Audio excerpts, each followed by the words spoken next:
पाकिस्तान के नौजवान, मेरी बहनें, मेरे भाई, सबको अस्सलाम वालेकुम। सलाम के बाद आप तमाम लोगों को अपनी नई जिम्मेदारियां मुबारक हो।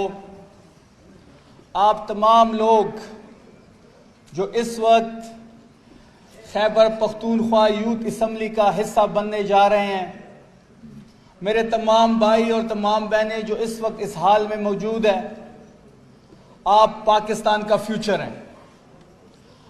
ये पाकिस्तान को आपने ही आगे संभालना है। अगर आप पाकिस्तान की आबादी देखें, हमारी 60% आबादी जो है वो नौजवान पे मुश्तमिल है, आप पर मुश्तमिल है।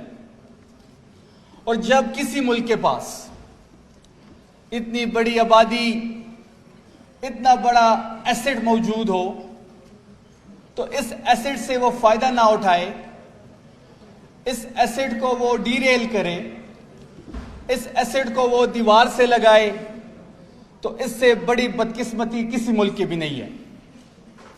Being a representative of Pakistan Tehreek Insaf, being a representative of provisional government, हमारा ये मानना है कि तहरीक इंसाफ नौजवानों की पार्टी है।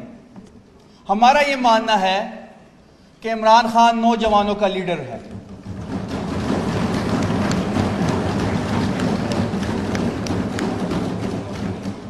और फिर आपने खुद देखा होगा कि 9 मई से लेके 8 फरवरी तक जो रियासत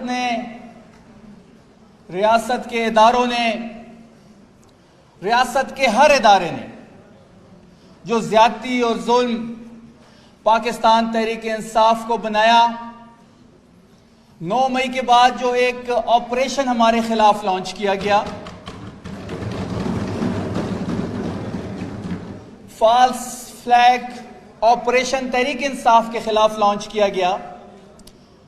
9 मई के बाद इमरान खान का झंडा उठाना, इमरान खान का पोस्टर उठाना, तहरीक इंसाफ का जलसा करना, तहरीक इंसाफ के लिए कॉर्नर मीटिंग करना, तहरीक इंसाफ के 4 लोगों का जमा होना, तहरीक इंसाफ की बात किसी चौक और चौराहे पे करना, इवन इमरान खान का नाम लेना। इस टीवी ने उसको ब्लैकआउट किया था, हमारे सोशल मीडिया के टाइगर्स ने इमरान खान को, इस तहरीक को जिंदा रखा। और मेरा ये मानना है कि सोशल मीडिया इस मुल्क की नई इस्टेब्लिशमेंट है। वो जो फिरौन बने बैठे थे, वो जो खुदाई का दावा कर रहे थे, वो जो कह रहे थे कि इमरान खान पे रेड क्रॉस है, तहरीक इंसाफ को अपने उम्मीदवार नहीं मिलेंगे, तहरीक इंसाफ की सीट नहीं आएगी, जिसने जलसा करना था उसके ऊपर पर्चा होता था, जो उसका कैंडिडेट था वो नहल हो चुके थे, वो हाई कोर्ट में मौजूद थे। उसके बावजूद 8 तारीख को आप लोगों ने इमरान खान के नाम पे इनकलाब बर्पा किया इस मुल्क में। मेरी बड़ी ख्वाहिश थी कि इख्तियार वली साहब बैठे होते, लेकिन बदकिस्मती से जब भी मुश्किल आती है, इनकी लीडर भी इस मुल्क से भागते हैं और वो भी ये भी भाग जाते हैं।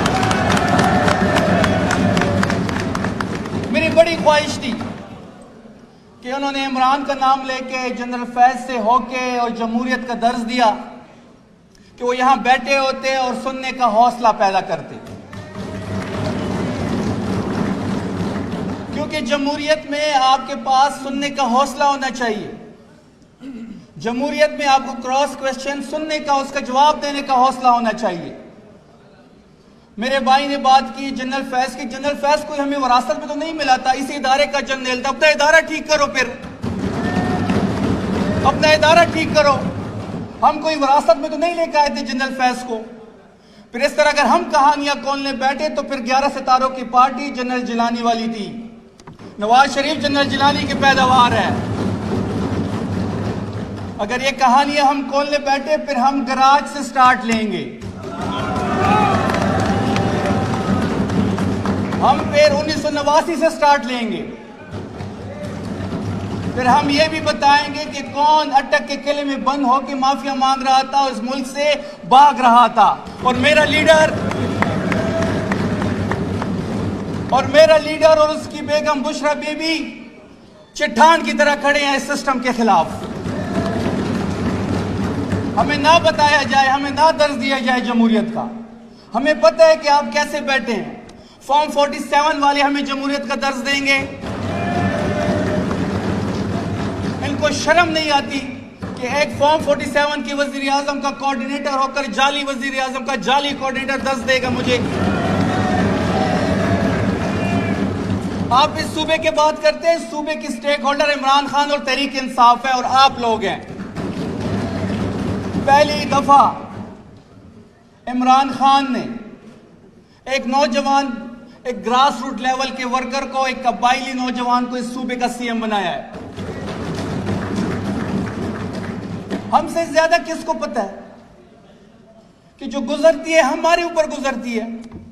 वादी तिरा में जो हुआ, जो अफगानिस्तान के बॉर्डर के साथ हो रहा है, जो कटलंग में हुआ, रोज हमारे लोग मारे जाते हैं। इनको क्या पता, ये तो इस्लामाबाद के एक बंद हाल में टाई सूट पहन के, इस्लामाबाद के एक हाल में टाई सूट पहन के, ईसी लगा के मेरे कबाइल के फैसले आप करेंगे, मेरे यहाँ के खैबर पख्तूनख्वा के फैसले आप करेंगे, यहाँ के फैसले सीएम सोहेल अफरीदी करेगा, इमरान खान करेगा, यहाँ का नौजवान करेगा। किसी को कोई इख्तियार नहीं है कि वो मेरे फैसले इस्लामाबाद में करे। मेरे फैसले कबाइल के मशरान करेंगे, मेरे फैसले खैबर पख्तूनख्वा के नौजवान करेंगे, मेरे फैसले खैबर पख्तूनख्वा की असम्बली करेगी और मेरे फैसले जो है इंशाल्लाह वो इमरान खान करेगा। हमारी गवर्नमेंट 2018 में जब आई तो एक ड्रोन हमला नहीं हुआ। सबसे ज्यादा अमन और अमान हमारी हुकूमत में थी खैबर पख्तूनख्वा में। और मेरा लीडर इससे बढ़ के बात करता है। मेरा लीडर वाहिद लीडर है जिसने सबसे पहले ड्रोन अटैक्स पे यहां धरना दिया, जो ऑन द फ्लोर खड़े होके कहता था, ऑन द फ्लोर खड़े होके 2007 में मुशर्रफ को कहता था कि आप जो ये कबाइल में फौज भेज रहे हैं, फौजी ऑपरेशन किसी चीज का हल नहीं है। और फिर वही हुआ कि वहां पे जब ऑपरेशन जारी हुआ, लाखों हमारे लोग मारे गए। सिर्फ और सिर्फ अमेरिकी इमदाद के लिए लॉन्च किया गया था वो ऑपरेशन, सिर्फ और सिर्फ अमेरिकी इमदाद के लिए। ऑपरेशन के बाद आप टेबल पे आके उनसे बात करते हैं। जब आपने टेबल पे बात ही करनी थी, फिर आपने हमारे कबाइल को क्यों दरबदर किया? आपने क्यों हमारा नुकसान करवाया? क्यों हमारे लाखों डॉलर कारोबार में आपने नुकसान करवाया? हमारे 80,000 शहादतें आपने क्यों करवाई? करोड़ों लोगों को क्यों आप दरबदर किया? और फिर आज आप मेरे मदनियात पे नजर जमाए बैठे हैं। ये बात बड़ी हम क्लियर और कैटेगोरिकल कर रहे हैं कि ना हम किसी मिलिट्री ऑपरेशन की इजाजत देंगे, ना ही हमारी मदनियात को लेके यहां से जाके दिखाए। जमीन भी मेरी है, मेरी आबाओ अजदाद की है। पाकिस्तान बनने से पहले 5000 साल से हम लोग यहां पे आबाद है। जमीन मेरी, लोग मेरे, विरासत मेरी, पहाड़ मेरे, मदनियात मेरे, और फैसले आप करेंगे।